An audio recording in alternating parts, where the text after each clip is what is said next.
اگر آپ کے سامعین و ناظرین نو عمر ہیں، ٹین ایجر ہیں، تو اس صورت میں آپ کا جو کانٹینٹ ہے اس میں بہت بھرپور جذبات، احساسات اور ان کی دلچسپی کا سامان ہونا چاہیے۔ ٹین ایجر کا دماغ بہت تیزی سے کام کرتا ہے اور وہ بہت جلدی ہی جو ہے نا آپ کی جو انوائرمنٹ ہے، جو ماحول ہے، اس کلاس روم ہے، اس سے باہر نکل جاتا ہے۔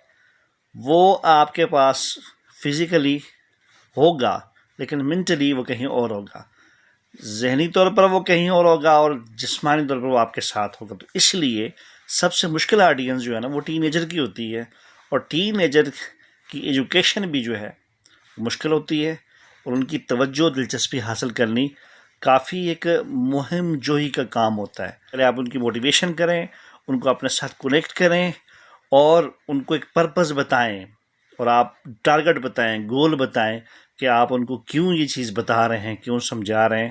جب تک ان کو ٹارگٹ گول نہ سمجھ میں آئے اس وقت تک ان کی دلچسپی آپ نہیں لے سکتے۔